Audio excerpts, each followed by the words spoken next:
Well, hey everyone, my name is Nathan Jones, and if you're new here, welcome. I like to talk about all things movies, specifically Blu-rays, and welcome to my film journey, where normally I cover the things that I have been watching and picking up. And today we're definitely going to be talking about the things that I've been picking up for the month of September, and it was quite a month of a lot of things, but surprisingly really cheap for a lot of these different titles that I'm going to be talking about today. There's surprisingly very little boutique madness in there. There's a couple, but not too many. And speaking of boutiques, I have this little film journey wheel, which I'm currently going through at the moment. Currently, we're going through the Severin titles that I have in my collection, and that will be in my next video that puts out. I'm going to have some recommendations for you from some Severin titles, and I've been having a good time watching a lot of different Fulci movies, some Savoy. There's some really fun things in there. But with that being said, let's jump into the things that I've been picking up for the month of September. I've been picking up quite a bit of DVD, actually, some Blu-rays and some 4Ks as well as a book that we're going to talk about first. But before we jump into all of this, I would love to know in the comment section down below, what have you been picking up for the month of September? I feel like money's getting a little tighter, which is kind of antithetical to what I'm about to show you. However, I am budgeting a little bit better than I have in the past. So there's that. Here's to, small little progress. All right, so the first thing I want to talk about is an official movie guide that I actually picked up at a garage sale for a friend who's just having a garage sale and trying to get rid of their own stuff. They're moving, so I decided to take a look, and they actually have this, and I hadn't seen this in a long, long time. I used to have this on my own shelf, and I'm kind of remiss to not have it anymore, but I'm talking about the Lord of the Rings, the official movie guide, which I believe this is, I think, mostly about the Fellowship. I don't necessarily know. I mean, obviously you can tell by the cover of it. I just recently talked about the Fellowship of the Ring and the Lord of the Rings trilogy as a whole in my last episode, my last video that I talked about with my Letterboxd top 4. I obviously adore this trilogy so much, and I'm so happy to have this again. There is that. There's some stickers that aren't really necessarily too pleasing, but you can see this is just an amazing book. There's an iconic photo of Frodo and Bilbo's house. There's Galadriel. There's just all these different things with different characters in here, kind of going over the people who covered the set, the films, the actors. There's so much special features on Lord of the Rings. You know this if you are a super fan like me and watch all the extras on the extended cuts. And yeah, anyway, I'm so happy to have this book. And does anyone else have any of these kinds of memorabilia? I would love to know in the comment section down below. All right, so let's get some goodies out of the way. In fact, let's start off with a trilogy of sorts, and this is actually kind of insane because this actually has 6 films in it. And that trilogy is from Second Sight, which is one of my favorite labels, if not my favorite. That and Criterion are probably my top 2. But we're talking about the Pusher trilogy. I just picked this up. This is Nicholas Winding, I can never say his middle name, Refn's trilogy right here, the Pusher trilogy, and this is Pusher, Pusher 2, and Pusher 3. It also has some bonus features on here. Is the little card, but here let's look at the films themselves. Of course, we have the gangsters I believe they're in Amsterdam most of the time in here. There is the booklet. There are some art cards, which honestly, I don't necessarily love the art cards. They kind of seem a little graded, but also at the same time, this is definitely the aesthetic of each of the films. At the very beginning, the opening credits, they actually have kind of each of the characters and silhouettes in this black background, so it's very fitting for that.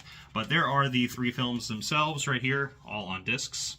Right there. I actually got the Blu-ray edition there, so this is available on 4K as well, but I decided to just get this on Blu-ray, and honestly, I'm not that mad about it because a lot of these, especially the first film, is like a guerrilla style type of gonzo type of film, a shoestring budget that Nicholas had for this movie, and it's kind of fascinating to kind of see that as he pushes forth in the next 2 films, but which are tangentially related. At least I think the first and second have more of a relation than the other ones, but this is the cast and crew booklet. I think it's 100 plus pages. It's a little over 100 pages, 120.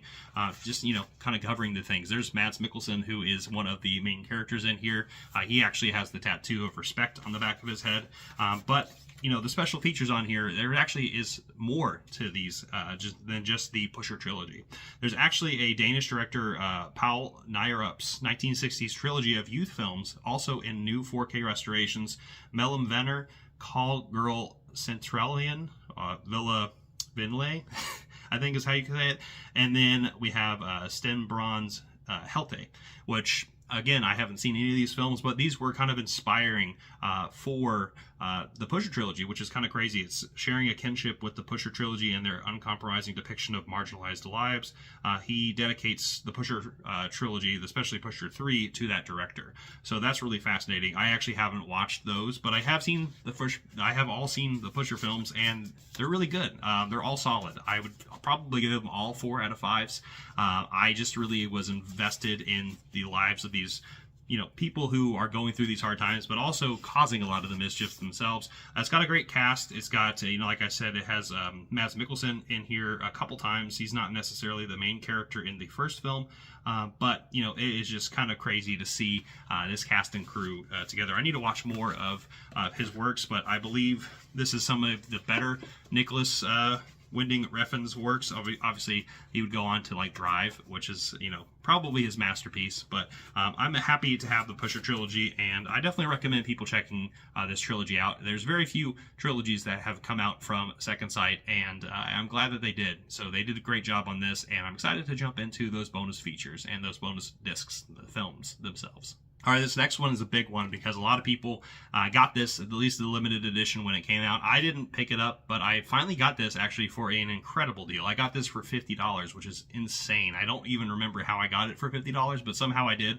And I got Inside the Mind of Coffin Joe, the Arrow box set. This is the standard edition, of course, but there are so many films on here. You can see all the different titles in blue, red, orange, and white, and there are so many things in here, but let me just read this because there's something about this. I'm getting ready to go into the spooky season, so I'm definitely in the mood for some spooky movies, and this one is going to take the cake for jumping into something like maybe an anthology of sorts, or just these different flavors, I guess, of horror. And so let's look at Coffin Joe.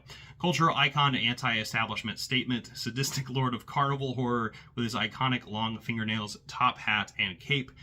Zé do Cassio, or Coffin Joe, was the creation of Brazilian filmmaker Jose Mojica Marins, who wrote, directed, and starred in a series of outrageous movies from 1964 to 2008. And that's what's in here. I'm not going to go ahead and read all those things, but there are so many films in here. I don't know if there's a number that they say is in here, but it's quite a bit. And let's see, 1, 2, 3, 4, 5, 6, 7, 8, 9, 10, 11. I believe there's more than 11 films in here, but there's a lot. And so I'm excited to jump into the mind of Coffin Joe. And has anyone picked up this set? Can you give me some insight on what I'm going to explore in this set? I would love to know in the comment section. All right, so next is a film from Sam Raimi, who I am a fan of. This is not necessarily a horror film. It looks more like a thriller of sorts, and I finally picked it up. It is A Simple Plan, and this is on 4K. This is the 4K disc right here. I got this on sale. Arrows has sales left and right here. There is the disc and all the people who are in it. There is a poster that comes with it. I think it comes with 2 different sides. That's not a poster. That is a booklet. I totally thought that was a poster. But anyway, this is the 4K of it, but I haven't seen this movie, but I'm excited to watch it. It's got Bill Paxton, Billy Bob Thornton, and Bridget Fonda, who I am a fan of all of those actors quite a bit, and, obviously Billy Bob Thornton and Bill Paxton kind of ruled the 90s. So very, very excited about this. I've heard it's quite an excellent film from everybody that has talked about this movie. So very happy to have this in my collection now. All right, so next is actually a film that is a little personal for me, at least personal in my own life, because I actually have a friend who has been on the channel many times, film blogger Sam, who actually has some work finally in a disc, and I'm so thrilled to pick this up and watch this movie and then also read his essay. But I'm talking about the film The Last Shark, a crazy looking Jaws ripoff of sorts. This Italian film right here, The Last Shark, is directed by Enzo G. Castorelli, and I don't really know much about this movie, but I've heard nothing but really fun things about it. There is the artwork, the traditional poster art, and you can actually switch it over to that, actually, to its Italian counterpart. But the biggest thing for me, of course, there is the movie itself, and a lot of the special features are in here. But the most important thing to me is in this booklet, because my friend Sam is actually the one who wrote one of the essays in here, which is a stellar thing to look at. So as we're opening this up, let's look at the Page 15, which is Pastiche Italiano, the copycat cinema of Enzo G. Castorelli. And there he is right there, buddy. This shout out to you, Sam. I'm so proud of you for, putting something like this in, a booklet of something we enjoy. Starting out as a fan, doing something like this is just stellar. I love it, and I'm so thrilled for you to be doing that. And also my other friends like Ryan, who does so much, and of course Brian Sauer. There's just a lot of good people in the community that I call friends that I'm so happy to see their work kind of presented in here. So anyway, I hope to enjoy this movie, and I'm really excited to read your essay, Sam. I still haven't done it yet because I haven't watched the movie, so I want to get a little bit more of my feet wet, if you will. All right, so the next two films right here are our two comedies on 4K that I had to upgrade, things that I've seen many times. These are classics in my collection, and I really adore them. The first one, and is on the polar opposite of the second one that we're going to talk about, is Happy Gilmore, which is one of my favorite Adam Sandler films of all time. This is right up there with Billy Madison for me. I would consider this probably his best comedy, like objectively, but at the same time, I just adore this movie. And I also watched Happy Gilmore 2, which I really enjoyed, even though it's clearly not as good as this movie. But happy to have this from Kino Lorber right here. Of course, this is a classic gut buster of a film, but it only has not too many special features. It has a new commentary by the author and filmmaker Brian Connolly and the Billy Gilmore podcast host Wilson Smith, which I believe was another addition on the Billy Madison disc as well. So really excited to rewatch this movie and Happy Gilmore 2. I think I just said Billy Madison like 15 times because I love this guy. This guy is a nut job. But yeah, happy to have Happy Gilmore on 4K now. All right, next is the other comedy that I have on 4K, and I'm actually stoked to talk about it because I'm surprised I saw this in the wild. Very on the other end, I guess, of comedy than Happy Gilmore. We're talking about Monty Python and the Holy Grail. This is the Steelbook, right? This is the Steelbook edition, which I'm not normally into Steelbooks. I'm not really much of a collector like that. I'm more of a collector of like what the movie is itself. Of course, I have films like this or like The Wicker Man. There's movies that I do have on Steelbook that I'm like really happy to have. But there is the 4K disc and I believe the Blu-ray right there with some special features. I don't think there's terribly too much of new special features in here. Not that I know of. 'Tis but a tribute, maybe 50 years of the Holy Grail, and a near theatrical version of the film. So there are some new things added to this, but of course the Steelbook is the get for a lot of people. And this is the original poster art. I have this art, this poster actually in another room in my movie room. So this is one of the best comedies of all time. Like just hands down, this is one of the best films ever. If I would consider it, very close to that top 4 that I talked about, last week. So anyway, very happy to have this. I'm very lucky to have picked it up in the wild because I believe this is actually kind of getting hard to get and kind of out of print, which just put out 2 versions of the movie. God damn it. Let's do that. Come on. All right, next is a film that I don't know much about, so I'll be very brief about it, but I'm watching it this spooky season, so we're going to be talking about it here in the future. But I finally picked up Exuma, or I have eczema. Exhuma. Definitely something exhuming from the grave.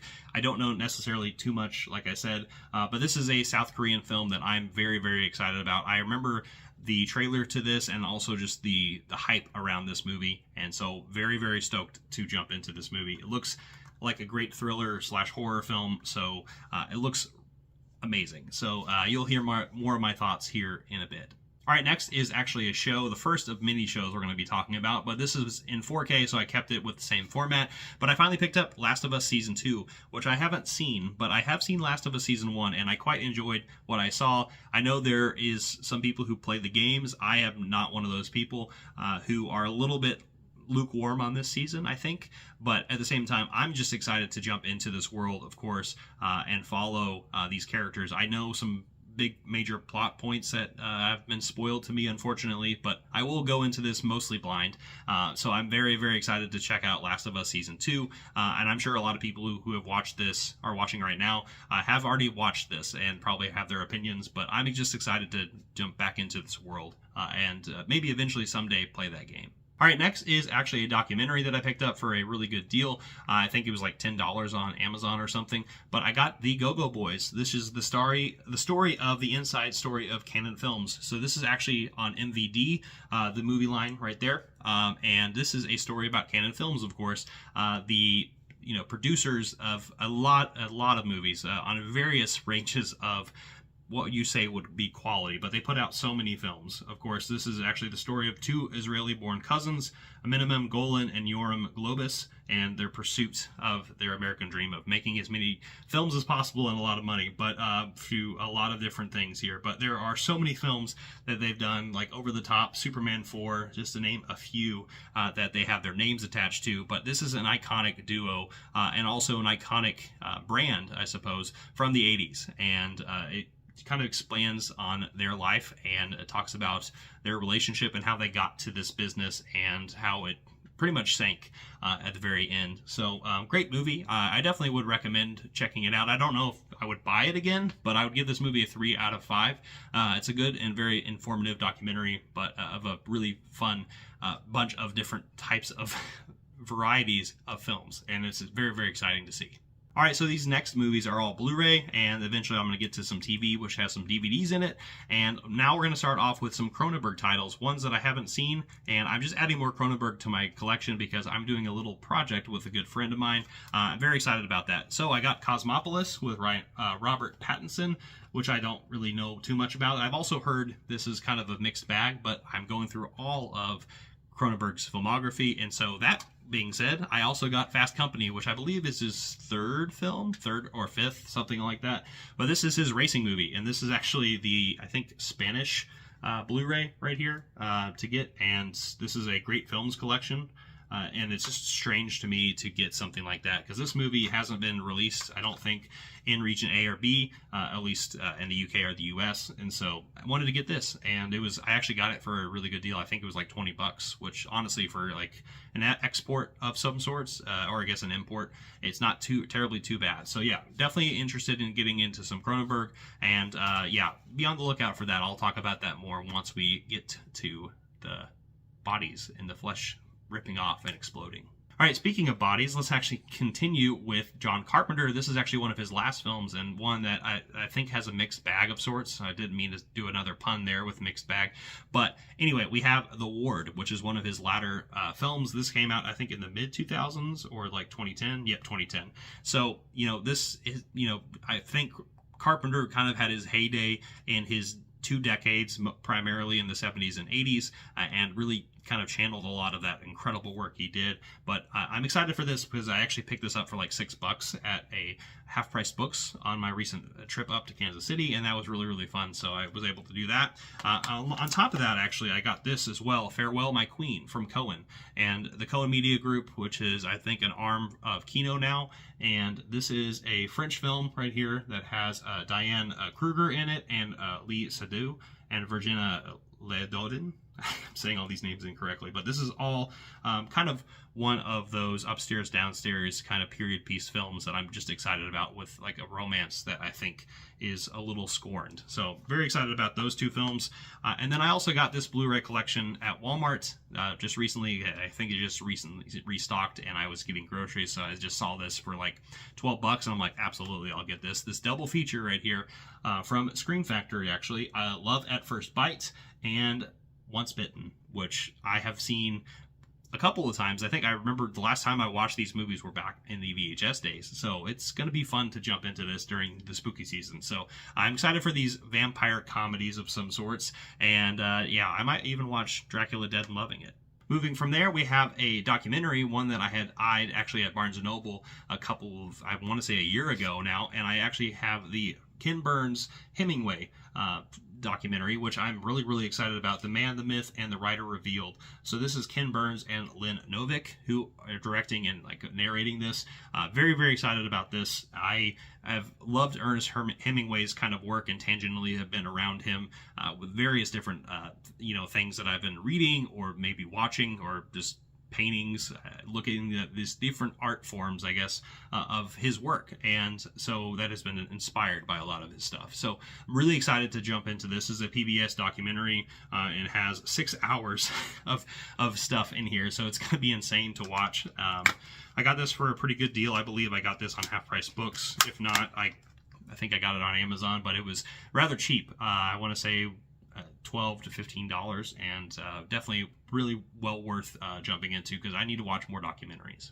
All right, next we have some DVD box sets, and now that we're in spooky season, I'm really excited to jump into this. In fact, I have been jumping into this, and that's currently actually what I'm watching outside of movies, and that is Tales from the Crypt, the original crazy thing with the Crypt Keeper. And this actually came out, I believe, in 1989 is when it started, and kind of ran through the mid 90s. And this is just a legendary kind of man right here, this Crypt Keeper. And I am really enjoying my ride right now. I'm currently just finished season 3, so I watched the first 3 seasons, and there are 7 in total in here. And I don't necessarily love the way they stack the discs in here, but I will say that, I mean, for economy, this makes sense to why they're doing that. So, but I actually got this, I believe, for $20, which is insane, and well worth the price, because I'm having an absolute blast. There's been so many people in these little kind of, I guess, horror stories or comedy stories, or these kind of combination of the two, where all these different celebrities are these in these anthology stories, and they're just having a good time being killed. Like Kyle MacLachlan's in one.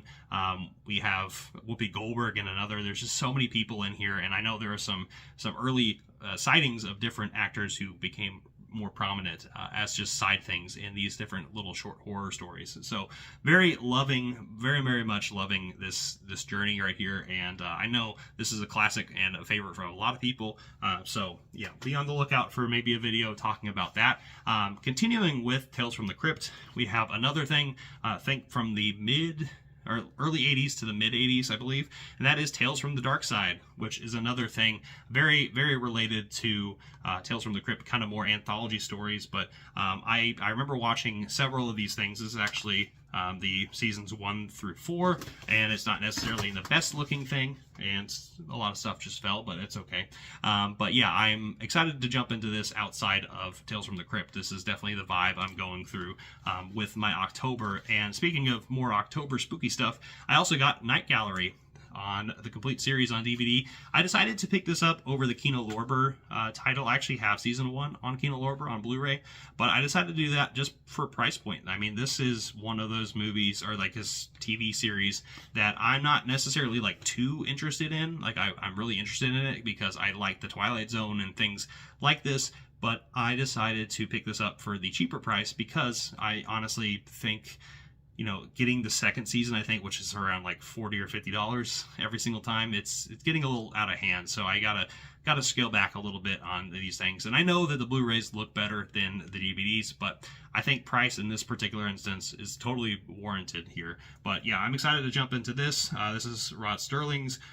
You know, he hosts 98 stories of terror in his classic series. So very excited about this. Of course, it's kind of a continuation of my love, like I said, of the Twilight Zone. So the next thing that I have here is another horror horror kind of short here TV series that my friend Davey actually was the one who recommended this for me. So thank you, Davey, for doing that. And I got The Secret of Crickley Hall, which I think the cover maybe looks a little cheesier than it is. According to my friend Davey, who has not had any misses, I suppose, in all of his recommendations, this is a banger that's going to happen. I'm going to watch this during spooky season. This one's short and sweet, so I can definitely do that. So excited for this one. Has anyone seen this show? I would kind of want to know what your thoughts are down in the comment section. All right, 2 more shows to go, and this first one is, I've just been watching a lot of The Last Kingdom, so this is really up my alley right now, and I finally actually picked up another DVD that I got, just like I got the Night Gallery, The Hollow Crown, for $20 for the complete series. I don't believe this is actually out on Blu-ray. Now, the movie that comes out after it, Holy Crown, The War of the Roses, which kind of continues this, is on Blu-ray, of course, and I actually just picked this up at the same, you know, I think, half-price books that I picked up my other Carpenter film. But I am excited about this show because, again, I just went through The Last Kingdom, so I'm definitely in the mood of aristocracy, or at least the history of England, and so this is right up there. But these are Shakespeare plays, the complete series of Richard II, Henry IV Part 1, Henry IV Part 2, and Henry V. This is all starring different people here. We have Ben Whishaw, Jeremy Irons, and Tom Hiddleston. I think this is all anthology based on these different Shakespeare plays. And so the next one actually is Henry V all the way and to Richard III. And we have Benedict Cumberbatch in here, as well as a great number of people, Judi Dench to be exact. And yeah, just excited to jump into more medieval history. And the last thing I picked up is a Blu-ray from Milk Creek, of all places. I didn't expect to enjoy this thing from Milk Creek, but I picked up a show that is kind of a documentary of sorts. It is Documentary Now, which is something that somehow escaped my purview, which is wild because I love comedy, of course. We've talked a lot about that with the films that I picked up. This is hosted by Helen Mirren, but it also has Fred Armisen, which I believe is mostly his creation, Bill Hader as well, Seth Meyers, and John Mulaney in here, who I believe are the 4 people who kind of put this all together. But there are 4 seasons in here, and this is actually a pretty nice box from Mill Creek, which is kind of surprising, like I said, because normally they do more bare bones type of releases, which I'm very thankful for because they still put out stuff that a lot of people won't. But this is actually just a really nice setup. And then there are the seasons themselves, 1 through 4. And I'm excited about this because there are a couple of the documentaries that they parody, and I don't think I mentioned that, but that's what this show is all about, is they're, parodying a lot of these different documentaries. And these are a lot of documentaries I've seen. So there's like Nanook of the North or Grey Gardens, which are different, I guess, iterations of their interpretation of that, making it really, really funny. And so I love these comedians quite a bit, and I'm just excited to jump into it. This is actually quite a nice thing for Mill Creek that they put out. They also have some, I think, art cards that are nice and wrapped, which I haven't taken out. These are actually fairly nice right here, but there's the Grey Gardens episode right there. But yeah, I'm just excited about this because I love those comedians, especially Fred Armisen. He's one of my favorite comedians working today, and so yeah, I'm just kind of excited to see what this all is about, and just I need to probably jump into a lot of the different documentaries that it makes fun of. I might watch that first and then watch this, so just to get a little bit more information and understanding of it. But with that being said, that's what I picked up for the month of September. I picked up quite a bit of titles, but I feel like I got a pretty good deal on most of these things. Stick around for next week when we talk about the separate titles that we have been watching, and some recommendations here, and maybe some recommendations we don't make, which we'll see here in a bit. But I want to say thank you so much for watching this video. Let me know what you've been watching for the month down in the comment section. Be sure to like, share, hit the notification bell, subscribe, and I'll see you next time. I'm not jonesing around.